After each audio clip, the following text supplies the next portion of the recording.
Welcome to the Geneva Peace Week podcast series, a project of the Geneva Peacebuilding Platform. Geneva Peace Week is a leading annual forum in the international peacebuilding calendar. It's a week of events, workshops, videos, and podcasts just like this one, hosted by different organizations and actors around the world. Founded on the core belief that each person, actor, and institution has a role to play in building peace and resolving conflict. You're listening to a podcast produced for Geneva Peace Week 2020, held from the 2nd to the 6th of November with both live events and pre-recorded contributions. For more content like this, join the conversation at genevapeaceweek.ch.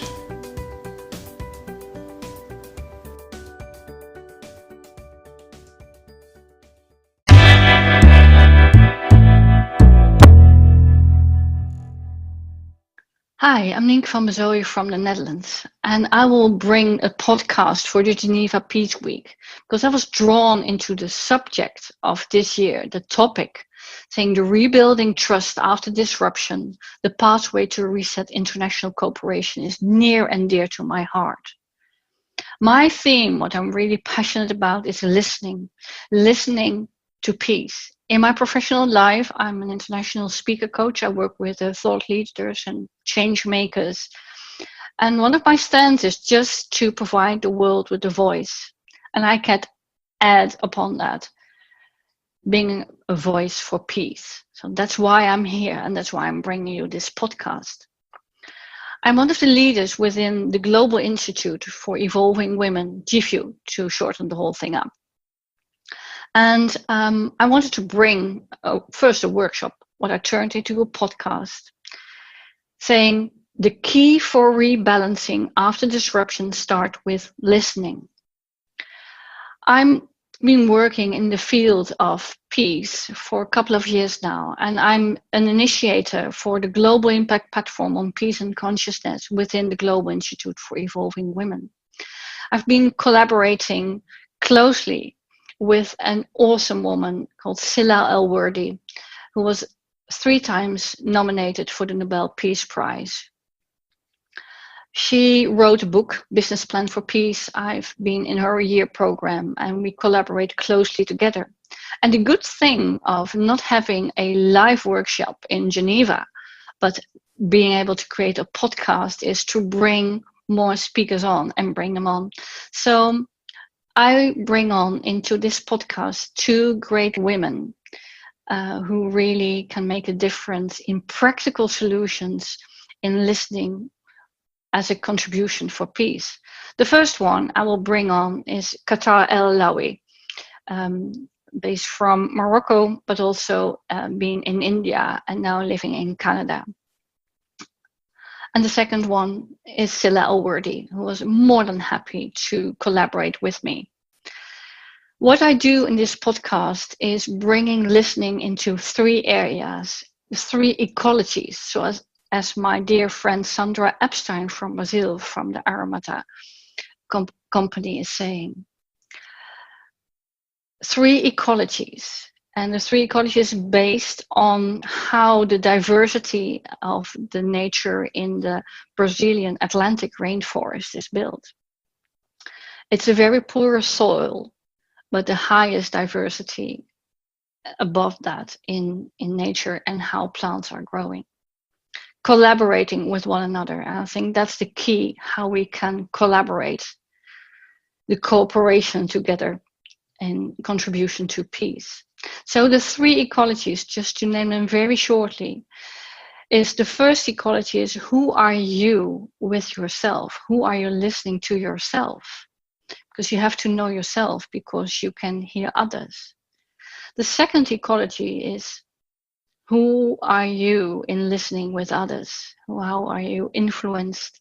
If you know that, and you have a good conversation and communication with others, then you can go to the third ecology, is who are you with the world?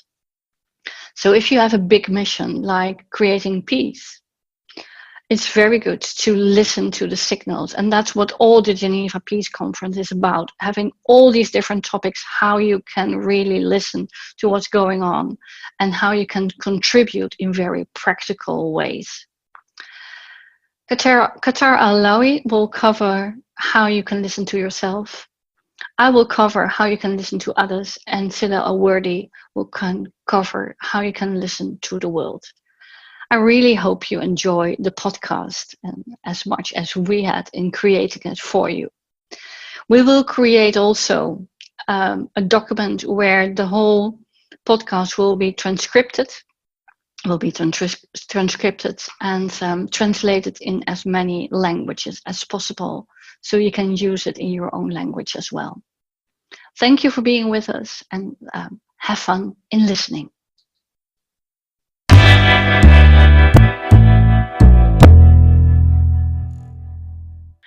First with me, covering listening to self, all coming together in the key for rebalancing after disruption starts with listening, is Kawtar El Alaoui. Living in Canada, founder and CEO of Conscious Togetherness. She's creator of holistic leadership programs, co-leader of the impact platform on peace and consciousness within the Global Institute for Evolving Women. She has the amazing background of being a lawyer, intercultural mediator, conscious leadership coach, trainer. So she is really trained and skilled in how to deal with conflict, inner conflict, outer conflict, and being together with it. So please enjoy listening to Kawtar. Thank you, Nienke. So beautiful to be here with you, and it's a really important and exciting topic we have today.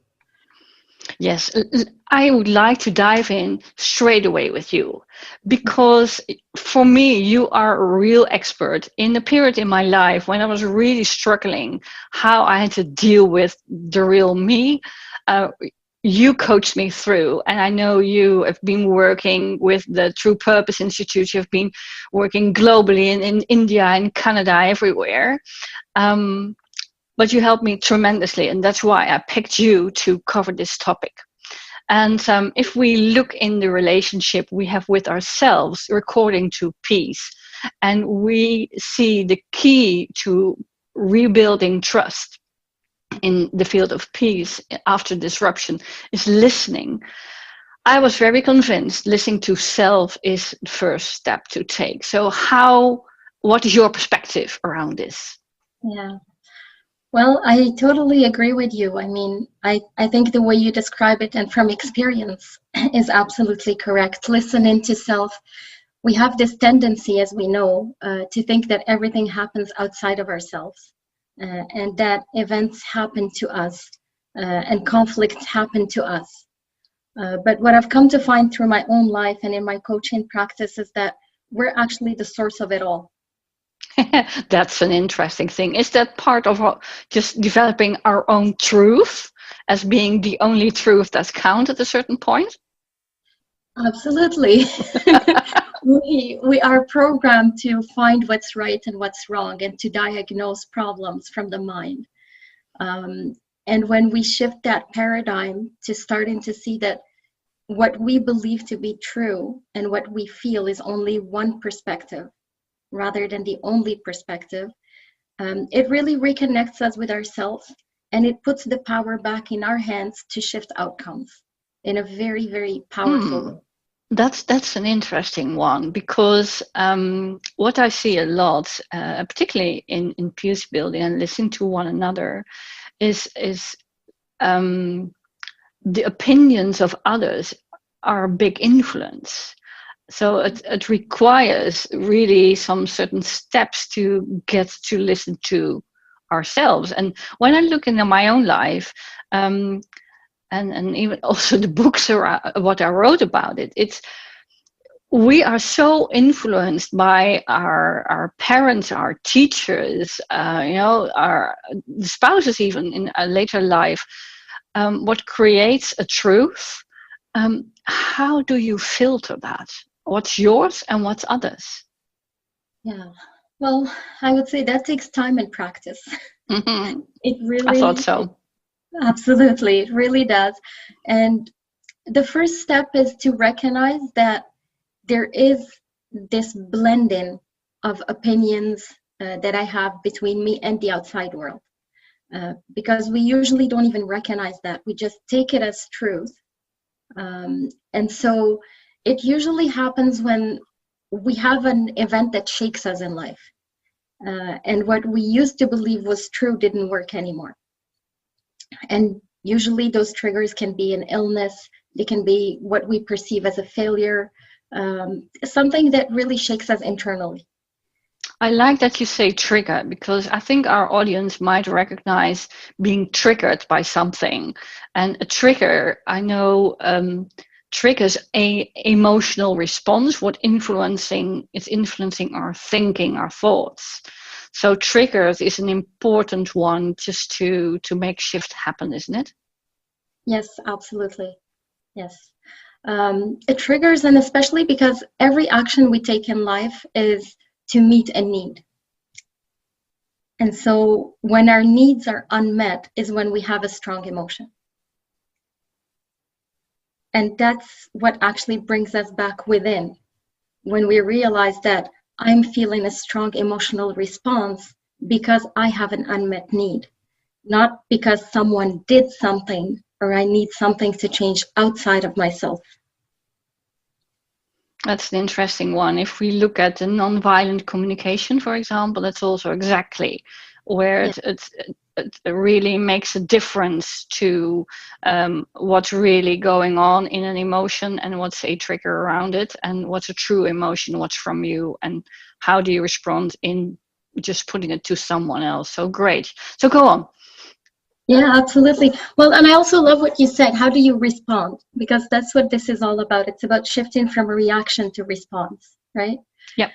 And I know you asked me, like, how do we do it? I think the first step to actually create the shift is to start by becoming aware of what's happening inside of ourselves, and strengthening what we call our inner witness.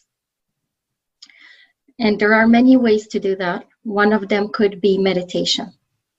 And I like to think of meditation as very simple. It doesn't have to be complex. It doesn't have to be difficult. It's really just finding a practice that allows us to start to connect with our physical sensations, with our thoughts, with our emotions, without acting them out. Yeah, I always call it for myself becoming still. And just be with me. So I just search for a quiet place, and it can even be at the toilet. When I'm in a tense situation and something is coming up, I need my little moment of still, and just go to the toilet. Can be there quickly. Absolutely. In fact, I used that practice when I started to learn these tools, and I would be in the triggering moment.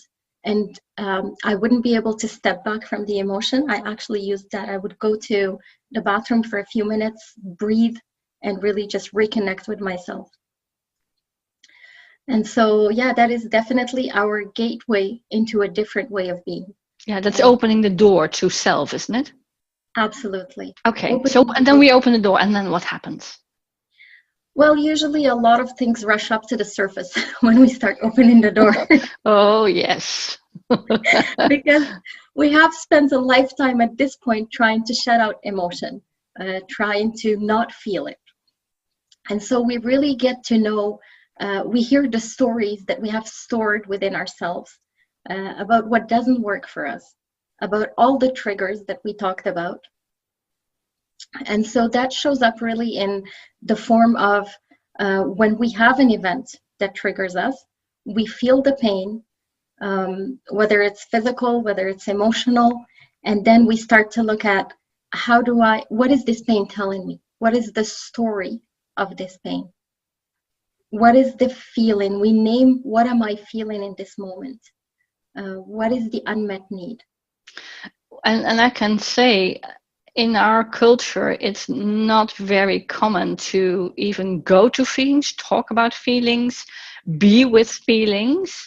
Mm-hmm. And I always use the example of pain.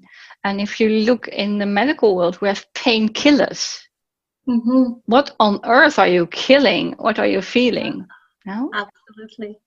Absolutely.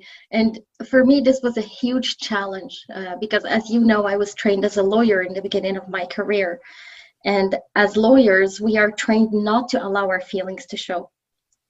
And when I was making my career shift to coaching, that was my biggest struggle. I did everything right. I remember my mentor saying, you did everything right, but you are not present. The client. So you did everything right, but not being right in it, exactly. With it.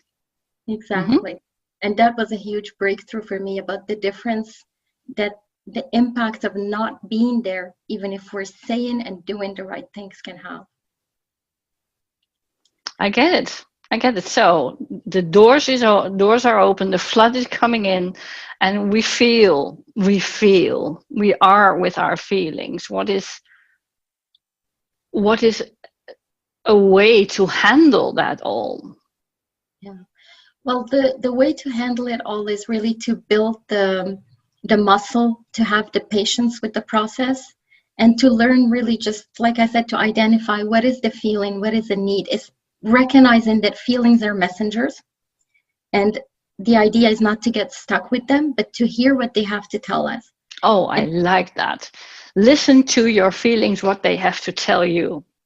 Yeah, they tell you a lot on my own experience with you. Absolutely, and it's surprising because it's a lot that our mind can't handle. Our mind is not equipped to deal with that. And so you listen to the feelings, you get the messages, and from there you start to look at what is actually real solutions to meet the deeper need that's unmet, rather than what we think we want. Can you give an example? I can bring up what you did with me when I was in a time in my life where I was ill and I couldn't do a lot, and there was a voice inside of me saying, "Well, you're not doing enough. You are lazy." Mm-hmm. So that was a sort of inner voice in me, coming on very deep, coming on very early childhood. Mm-hmm. Is that an example what you could use? Yes, absolutely. So that voice was saying that you are lazy because what it wanted for you was to be able to be productive, to be what we call a winner in our societies, to be perceived as someone that is creating something that is meaningful for society. And so it really wanted you to have something that is positive and find a positive place in the world with what you're doing. And yet, because it was stuck in the moment in time where it was formed when you were younger, it couldn't see that at this stage in your life, what you needed was rest and realignment. And those are the sort of voices or the parts of us that get activated and that are stuck in time because they haven't progressed. We age, and the parts stay stuck in the trauma that it lived at whatever age we were. And so what we did with you, Nienke, if you recall, is that we had a conversation with that part of you. Yeah. And yeah. we can a real listening to that inner part in me. And what you did with me is just calling upon that part and having sort of a three-way conversation instead of talking to me, my rational brain. Absolutely. And so that's exactly the process, whether it's in like the microcosm, like within ourselves, or in the larger world, is that instead of pushing it away and saying, I don't want to hear you, we invited it to step into a conversation and we allowed it to share its story. We listened to it compassionately and with real curiosity. And then we brought its concern to your mind.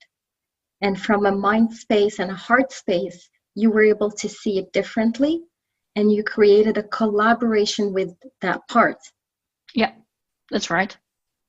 Yeah. So now, and I continue doing that, by the way, because the thing is about all these parts. I'm not split personality, but it's just my old traumas having a space, having a voice.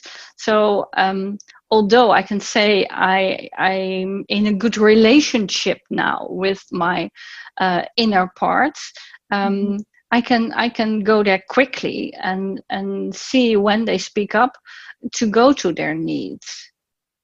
And it's never my personal need, but it's a sort of deeper layer what comes up to the surface, and then I get triggered, and then I need to do something. That's what you learned me to do.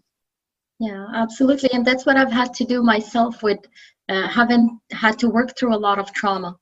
And essentially all it is a strong inner conflict that the mind cannot reconcile. And so what we do is bring harmony within first. Mm-hmm. And when we're able to meet the world from that inner harmony, we get very different outcomes. Yeah. Yeah, I'd like to share, actually, if it's okay, just an example of a client, because I like to relate this to anger as an emotion, because I think that's very helpful if we're talking about peace and conflict. Yes. Yeah, absolutely. And so I had this client once that when we started our session, he basically said to me, I don't know what's happening to me. I get into these situations in my life where I'm looking for connection with people. My intention is connection and understanding. And yet I just find myself so triggered by some statements that before I can do anything about it, I find myself already reacting and rejecting them, and the relationship is broken. And so we really did the same process that we talked about together now, some deeper inner work. And what came up at first was a lot of anger. And as we kept looking into it, it was actually grief and pain. And this man had lost his father at a young age. And in that experience, a part of him froze and decided that this world was a harsh place to be in, and that you cannot connect with people because you will lose them after. And so as much as the adult person wanted to connect, this part of them kept reacting to the world and preventing connection. And it's causing the opposite as he was desiring for, isn't it? Absolutely. It was. And even the anger itself was hurting him. And so with this exact process, what he did is he was able to start to first take a pause when the anger comes up. Like recognize that it's coming up, because he used to say, I don't even feel it coming. It just overtakes me. Mm-hmm. And so the first step became to start feeling it in his body when it comes up, and pause, stop, like we said. And then have that conversation with himself, reassure that part of him that he is safe and it's safe to connect with people. And with time, it really changed the outcomes. He's now much more able to connect even through that triggering when it happens. So he's able to take a step before and make another outcome, isn't it? Absolutely. And that's exactly the power of this work, whether we are in a boardroom, whether in international peace negotiations, or in the kitchen with our families. It's exactly the same process. Yeah, I think that's exactly what we want to bring within the Geneva Peace Week 2020, is have some practical tools what are not only for the top of the world of peace making and negotiations, but just having peace starting with us. And if I say with us, or if we say with us, it means with ourselves first, and recognize that we have a responsibility. And I like to break that in two. It's the ability to respond. Yeah. Respond from a neutral part within ourselves. And I think if you can have a good conversation, and by becoming still or meditate, what voices you have in your head and how to collaborate to meet their needs and just to make another responsibility. Mm-hmm. You take another responsibility on. Yeah, absolutely. And I like to look at things in a very practical way sometimes. And that's why you're here. Absolutely. And so for me, this process, I really look at it as an investment, because it is an investment in time. It is an investment in a process that does bring a certain amount of pain at the beginning when we're learning and practicing. And what I tell my clients usually is, what is the alternative for you if you don't do this? What is at stake? because your return on this investment will not only be the external outcome, it will be that the internal pain you feel will no longer be there, or you will be much better equipped to move through it. And isn't that worth it for all of us? Yeah, I can't agree more. I can't agree more. And if we just look at this process, if you would sum it up, I think we have 4 steps. Can you just highlight them quickly? Just 1, 2, 4. Absolutely. Yeah, absolutely. So the first step would be to connect with and strengthen our inner witness. And that really moves us from a place of taking our beliefs, like you said, our thoughts, our emotions for absolute truth, into seeing that they are just one possibility and they are ours. They belong to us. Ownership. Absolutely. The external is only the trigger. Okay. So ownership, because the outside is only the trigger. Okay, I get that. Absolutely. So we notice it. The second step is we inquire into it. What am I feeling? We put a name to the feeling. And from the feeling, we look at what is the unmet need. And at this step, it's really important to learn to distinguish a need from a want. Good. Thank you for highlighting that. Absolutely. So again, nonviolent communication has a beautiful list of needs that can really help with this process. And so from there, the third step for me becomes to zoom in on those pain points or trigger points that we have as an individual. We start to recognize the patterns. Our patterns of triggering, our patterns of behavior as a result of that triggering. And the fourth step becomes looking for creating a different outcome. That the pain no longer owns us. Rules us. Yes. That we are now in a place where we see it as only a pain, and we are able to move past it skillfully and still create the outcome that we're truly looking for, rather than feeling victimized by the outcome that we couldn't control. So is that also becoming very authentic with our own feelings and our own responses? Absolutely. It's becoming very authentic and also very responsible in the process. Perfect.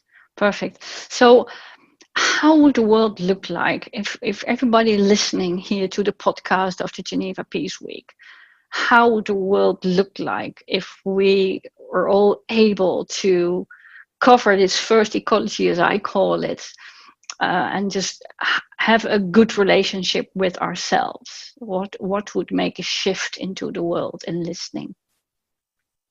Well, my perspective is that it would just make a beautiful world where every person is just able to live in dignity and in peace. In every area of our lives, isn't it? From the Absolutely. kitchen table to our work with our spouse to our big world mission projects.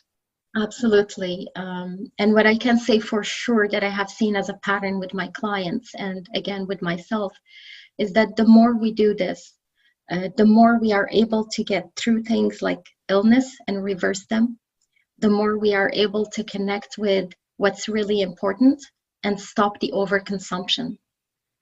I have noticed this, that whenever people connect with their true needs and the power to shift outcomes, for some reason, our overconsumption just stops.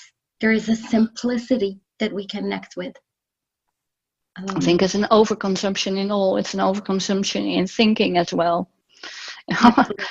Becomes more quiet and more aligned. And I know that's what you do within your company of conscious leadership as well. So we'll find a link where people can find you and see what kind of work you will do. And I would just say to everybody, start practicing, and we will provide you with some exercises how you can get there. You have the beautiful steps of Kawtar, and from here in our next step we will go, how do we communicate and listen with others, and I will cover that in a bit. So thank you, Kawtar. Is there anything else you want to share? A quick note, still a quote? I think well, there is this quote that I love, which is, if you don't heal what hurt you, you will bleed over people who didn't cut you. Lovely. We will take that quote on. Thank you so much. And we will continue very soon. Thank you, Kawtar. Thank you so much, Nienke.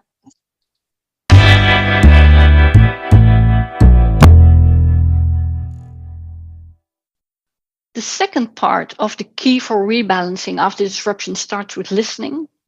After we covered listening to self with Kawtar, is what I will do is listening with others. I'm Nienke van Bezooijen, and I created this whole podcast.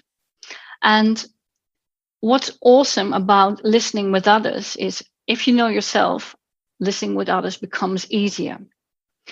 In my profession, I'm an international speaker coach. And I always say to the speakers I work with is speaking starts with listening.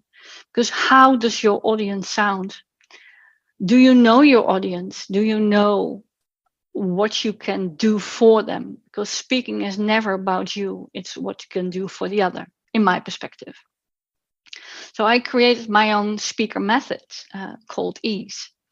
And 4 elements of EASE is first, what is your energy? Then second, how can you be authentic, your authenticity? And then the speaker skills, and then engagement. So in all areas, listening is key. And I want to bring this to listening for peace. How do you listen in conflict?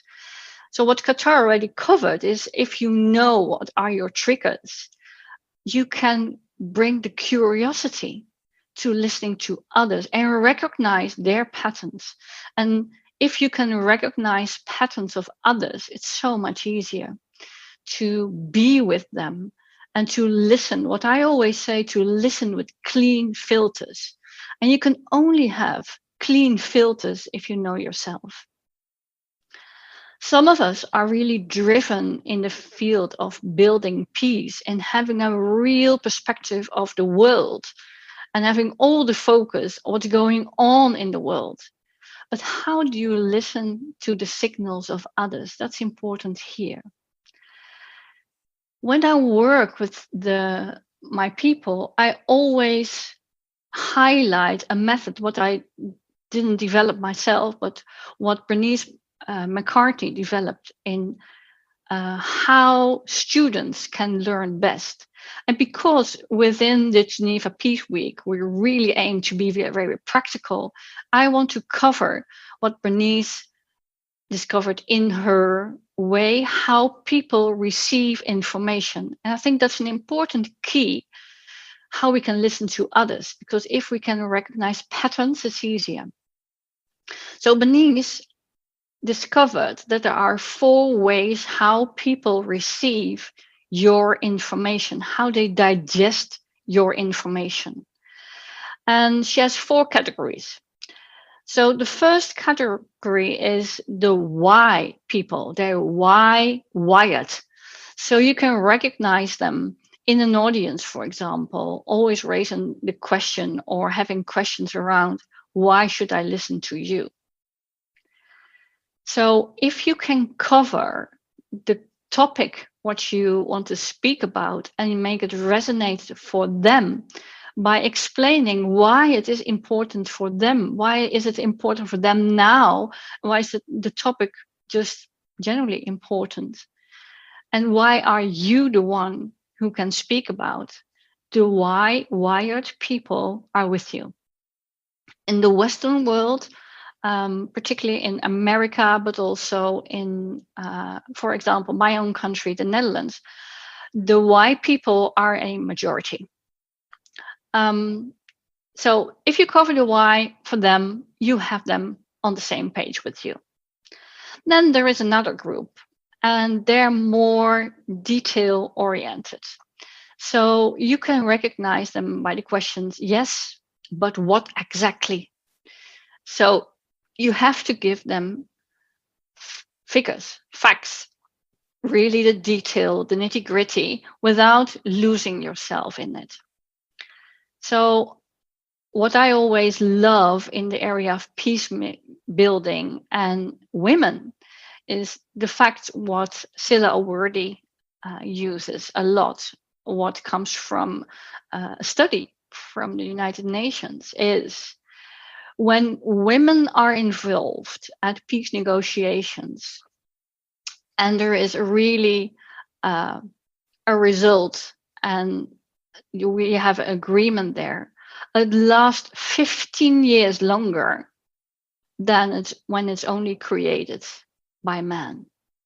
Well, that's a stunning fact, isn't it? So do what exactly, people? You can calm their brain by just covering facts. So we have why people, we have what people. And then we have the people who are really practical, who want to have a vision, really see how they can do stuff. So you can recognize them by, yes, great, but how can I or how can we do things? So it's always great to have practical examples, storytelling, for example, there. When I really am with, for example, students, and I let them experience on the spot, that's covering the how you do stuff.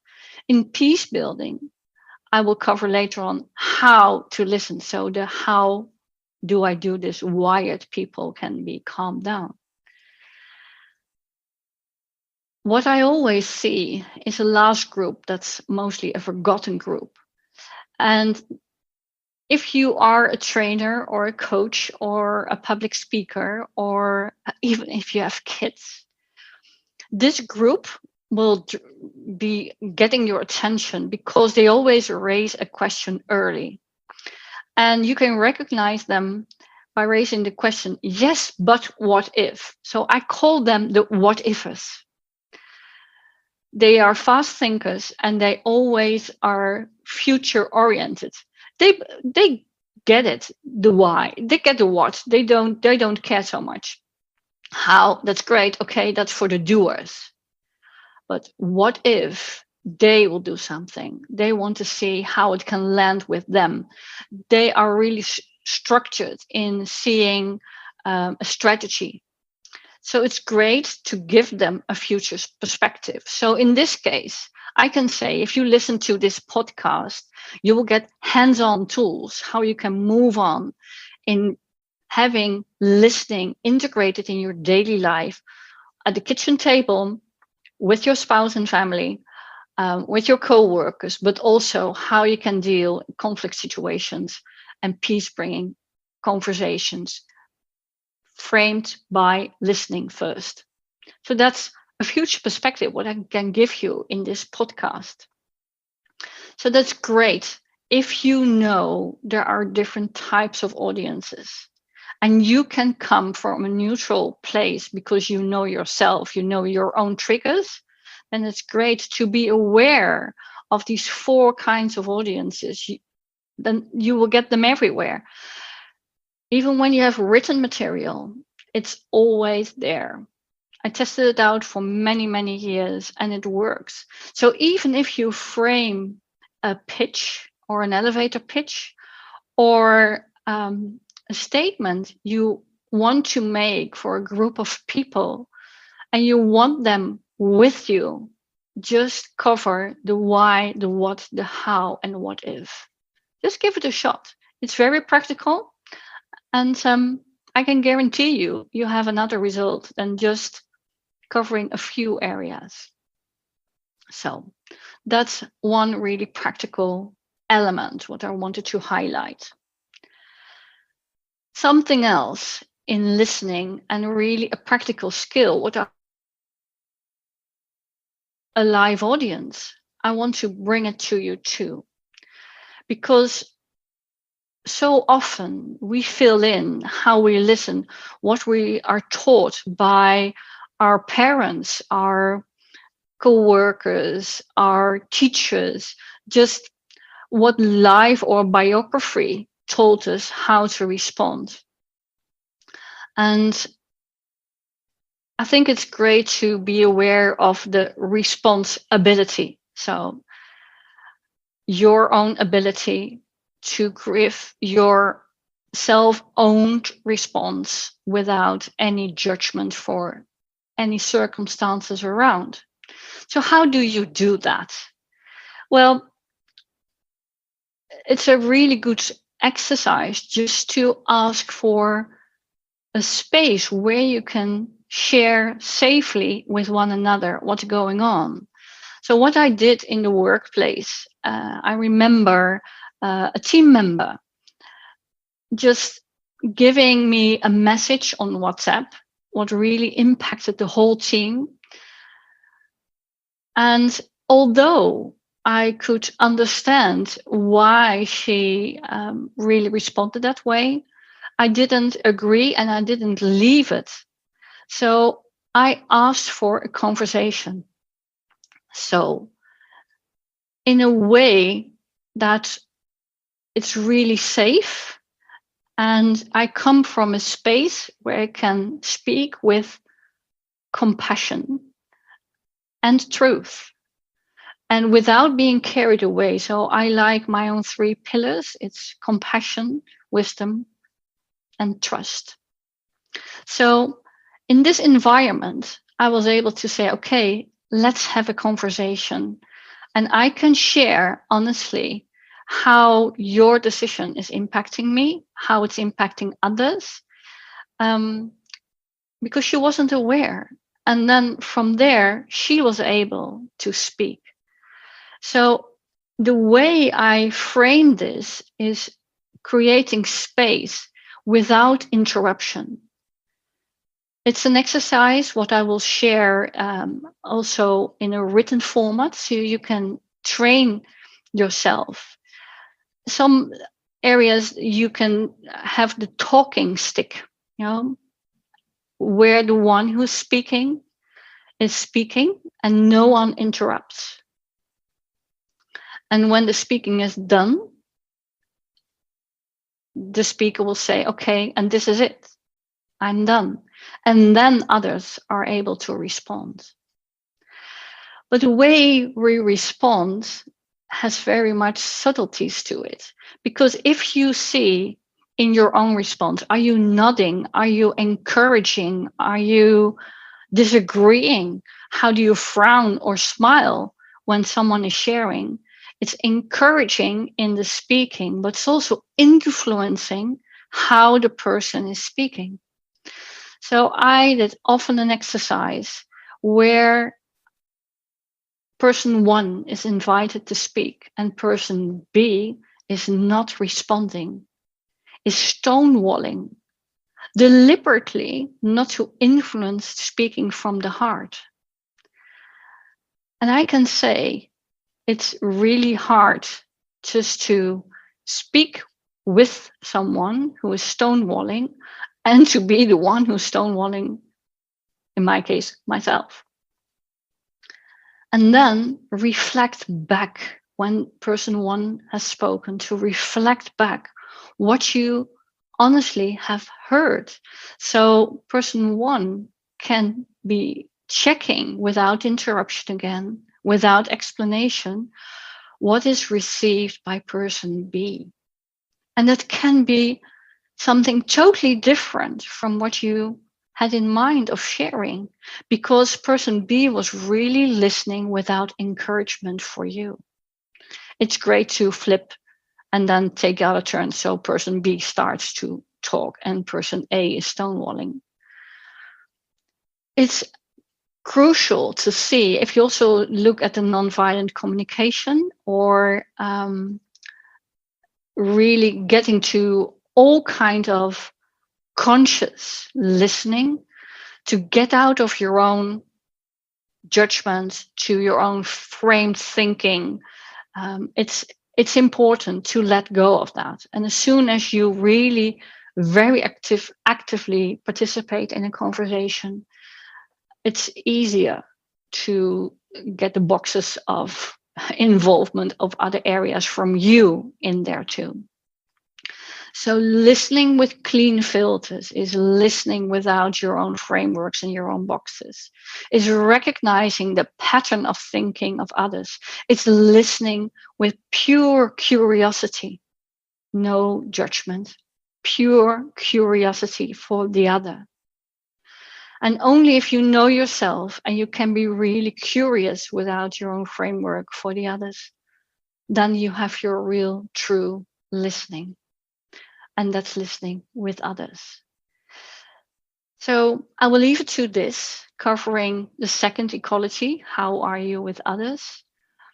And create space to be with Scilla El Worthy for covering the third ecology, how are you listening to the world?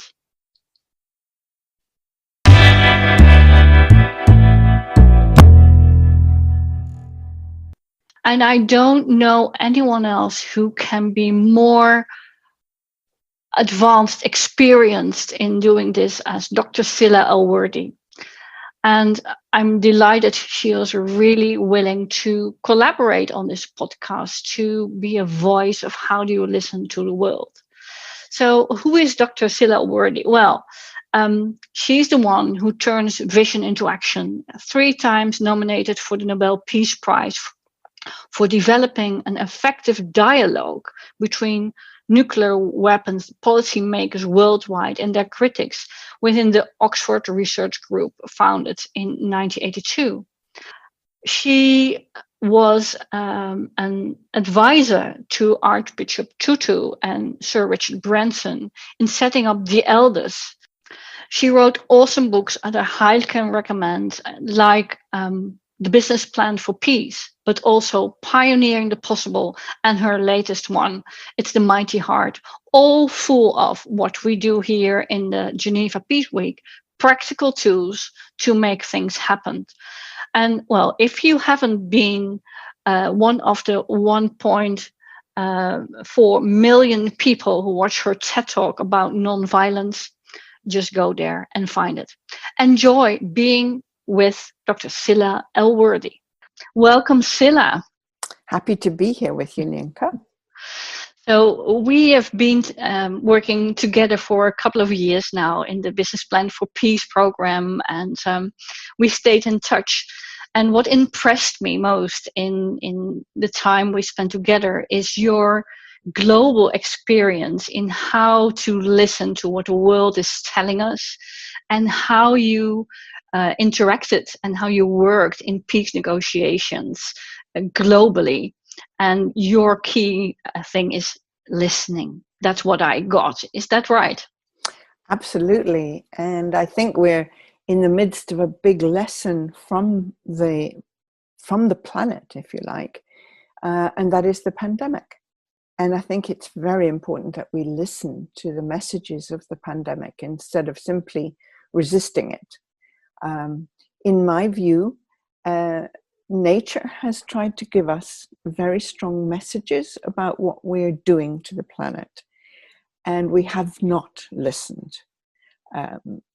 Nature has showed us that there is global warming without any question, that the glaciers and the Antarctic and the Arctic ice are melting, that forest fires are raging, and we have not responded. We have not taken the measures necessary to cut our carbon emissions and so forth. Mm-hmm. And so here comes the pandemic, which finally affects not only our health, but our pocketbook, our economies, in such a big way that hopefully we have to wake up and listen to what needs to happen to take care of our beautiful environment and our beautiful planet. And each other. And each other, exactly. What it's revealed to me, the pandemic, is that we don't have, in my country at any rate, we don't have a currency of care. In other words, those who look after the most fragile and the most vulnerable, and those who work in our health service, are not rewarded in anything like the same way as those who work in banks or work on the stock exchange or even in big companies. So it's time we reevaluated what we are, how we are prepared to value and reward people who are using their compassion, their inner resources every day to support others and care for them. Yeah. And how can you relate it to peacemaking?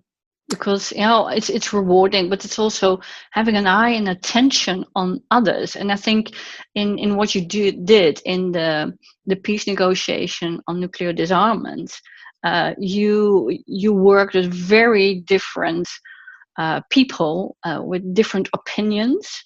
How do you see parallels in what's happening now and what you did in your time when you were in the peace negotiations? Well, I was spurred on by my own anxiety and fear over the likelihood of accidental nuclear war in the early 1980s. And I had a young daughter at the time, and I realized that there was this very specific and very real danger. And so I wanted to do something about it. I worked at a United Nations conference on it.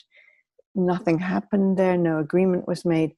So I decided, really on an intuition, that I should try to identify the people who really did make the decisions and still do make the decisions on nuclear weapons, namely those who designed the warheads, those who signed the checks, those who build the platforms, the missiles and the airplanes and so on.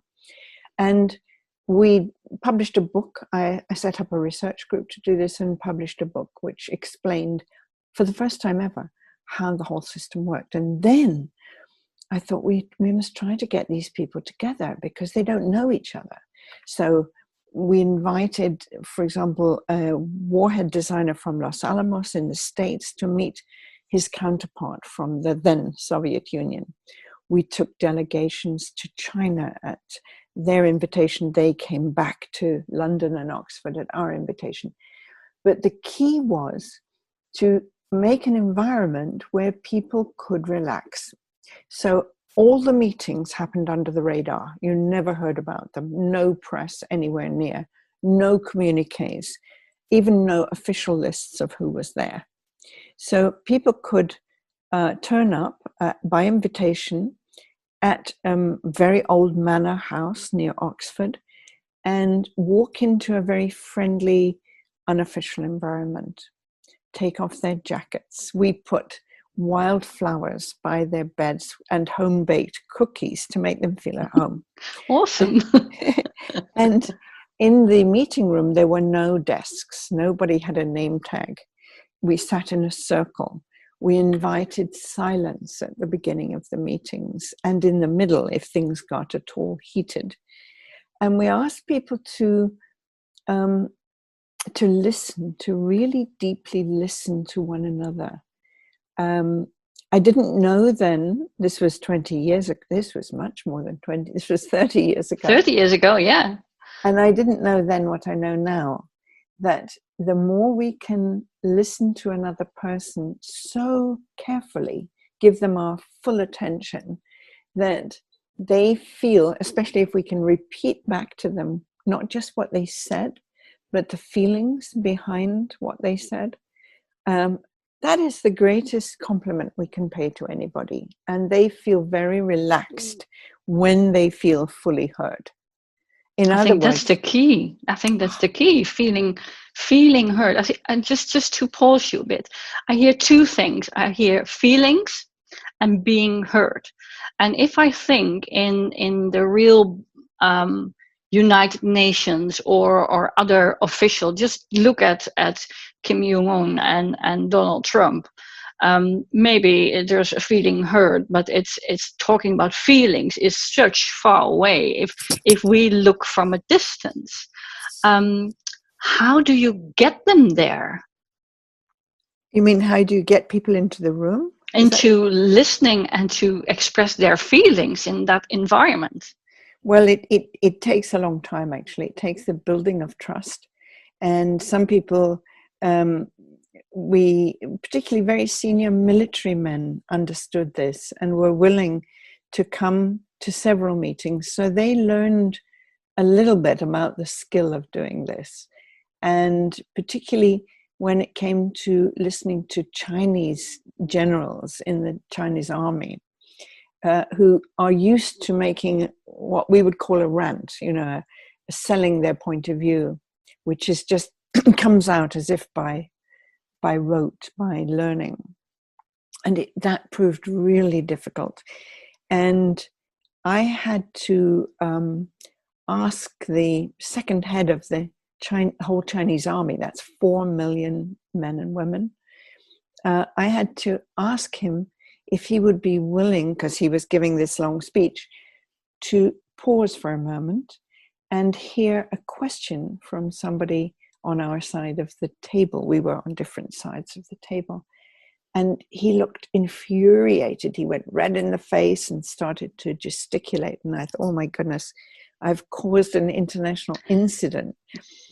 But on the second request, he did it. And he actually listened. And then I sat next to him at dinner. And through the interpreter, I learned that he had fought in 4 wars. So nearly all his working life, he had been in a war of one sort or another. And all of a sudden, my heart went out to him. And then our whole interaction changed. By the messages he and I were picking up from each other. Yeah, that's true listening, because if you can open your heart and see the person as a person and not as a title, I think that changes a lot. Exactly. Yeah.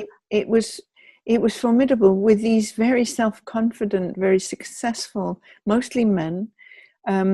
It was a big struggle, and it took a lot of trials and errors, and we made a lot of mistakes. But in the end, I do believe that it was that procedure which enabled people to stop and listen. I'll give you one more example, which, if it's not too much, there was a time when we brought Chinese decision makers to a public meeting in Oxford, along with some of their British counterparts. And I was chairing it, and at one point the argument became quite heated. And there was a big audience, maybe 150 people in a big seminar room. And so at that moment, I said, gentlemen, if you don't mind, we're going to pause here and we're going to spend 2 minutes just in silence recalling what we've heard and what we've understood. And if you don't mind, we'll do that now. And that's brave. Yeah. And somewhat to my surprise, they did it. And when we resumed, and I let it go for 3 minutes because it was deepening silence. And when we resumed, there was like a big indraw of breath and outpouring of a sigh, really. And people had begun this process of, oh, is that what it means? That's what we're looking for. It's beautiful. It's beautiful. And I think if we look at the theme of this Geneva Peace Week now, it is having the rebalancing after disruption. You disrupted a pattern. And I think that's key too. Just disrupt a pattern by listening. Yes. And getting there and free your agenda, because it might be something totally different others are up to, and just become to a more neutral place where we can listen to one another. Yes, I think important. I think what's really important there is the emergence of women into decision-making positions. Yeah, because how did you do that? Often you must have been the only woman in the room. Very often. And at first it was intimidating. I was told to shut up and sit down on a number of occasions because I was saying things that were difficult for people to hear, and I wasn't very skilled at saying what I needed to say in a way that people could hear. But what's encouraging now in our present situation is that, as we know, those countries that were initially most successful in controlling the pandemic in the early months were all led by women. And what they did was so fantastic. For example, the Prime Minister of Norway said, right at the beginning, she said, I know children are very scared. They don't know what's happening. So I'm going to have a television program which is only for children. And I want to listen to what is perplexing and frightening for them and what they need. And that's what she did. And that's mind-blowing. I mean, imagine a premier, a prime minister doing that, taking the time to listen to children, really listen. So I do believe that as what I would call the yin intelligence comes into balance with the yang in our world, this is crucially important. And yin intelligence is available to men just as it is to women. This is not a gender issue.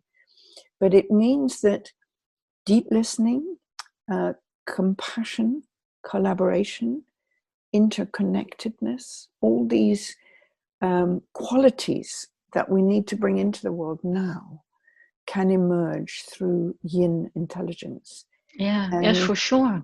Yes, and it's encouraging that this is beginning to happen, and every one of us, I think, needs to do all we can to appreciate and encourage those leaders who are demonstrating what we might call yin intelligence. Yeah, and I also know you shared before, if women are involved in the peace negotiations, the outcomes are so different. Is that true? Absolutely. Back in 2009, I think, the United Nations did a survey of how many women took part at the peace table. And it was only 2.5% of those sitting around the peace table were women. And the result was that the peace agreement reached did not last more than 5 years. And they discovered that when the percentage went up even to 10% of women involved, the peace agreement lasted 15 years longer. And I asked myself, what is this? What's happening here? And eventually I put it together because I had done a diagram of the cycle of violence long ago. And I realized that with involving women, they bring to the peace table something that the warlords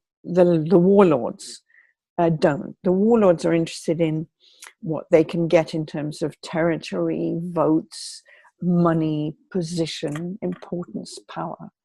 Whereas what the women bring is the concerns of the people they're landed with at the end of the war or during the war, caring for the wounded, caring for the PTSD, burying the dead, looking after the orphans, all that fallout of war, which takes generations to heal. And the women know that unless that healing is done, much by listening, then you're just going to have war breaking out again. And this is fundamental. Yes, fundamental. Yeah, for sure. And I think that's also what we see in the women leaders taking the pandemic to another level. They do the same, and just having the attention and the listening from society upwards, not only the pressure from, let's force, but also to listen from within. And I know you wrote recently a great book about it. It's The Mighty Heart. And listening from the heart and having the techniques to do the deep listening will really make the change and make the disruption easier after the pandemic or any other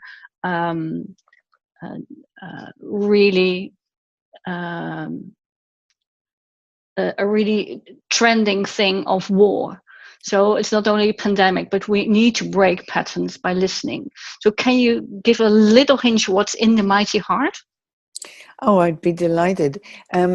What it spells out is 10 skills that anybody in this present situation of crisis can use to defuse conflict in the family, in the workplace, in the community, or even in the nation. And these are skills not only including listening, they include things like taking a stand on something you believe in a way that won't put people's backs immediately up. In other words, that won't provoke resistance. And there are various techniques that you can develop, particularly breathing, because we all think that we breathe all the time, but we don't realize that when we're nervous and anxious, our breathing gets shallower and shallower. And that means that our voice gets more staccato. I know that in the past, when I've been trying to say something that I know will be very difficult for people to hear and is a shock to them, my voice goes up like this and I start to speak very fast and very staccato, and it's very unconvincing because it's all in my head. Yeah, and before you know, you're seen as a nagging mom. Exactly. And so what I need to do is just take the time to breathe. I mean, literally breathe in for a count of 5, pause, breathe out for a count of 6, pause, and do the same thing again at least 5 times when I'm nervous. And then what changes is that I can take a stand, literally with my feet planted on the ground, if possible stand up, so that the energy is moving between the ground and the infinite. And then I am really in my proper power. In other words, I can speak with a gravitas, which is coming from my belly, not my head. And it's always in a tone that is much easier for people to really tune into, rather than thinking, I don't agree with that woman, or what's the rubbish she's talking about. So I think it's very important to learn these skills. And then the latter part of the book tells you how to negotiate in a family quarrel, how to bring people together in your community or your workplace, how to build the bridges of communication, basically, that are needed. And there are, as I say, 10 skills to learn. And very shortly, in fact, during Geneva Peace Week, we start a 10-part online course on the book. I think it's a great tool, and because Geneva Peace Week asks specifically for us who participate and contribute in the Geneva Peace Week to make things practical, to really show what we can do to make peace happen and to really rebalance after the disruption. So I will make sure for everyone who wants get a link to the Mighty Heart book and perhaps have some access to the exercises, and I know them by now quite well. So we make it practical for everyone who's listening to this. And I think it's a wonderful way to wrap up and to give the practical tools to everyone who wants to contribute to peace, to what we covered in this podcast, listening to self, listening to others, and listening to the world, and start with a mighty heart. I think that's a good conclusion. I salute you, because you're a walking, talking, listening embodiment of the skills that we've been sharing together and developing together. So thank you. Yeah. So let's broaden it up and make it accessible for everyone. Thank you very much for being with us, Scilla, and let the world know how things will continue with your work. It's my pleasure, Nienke. Thank you.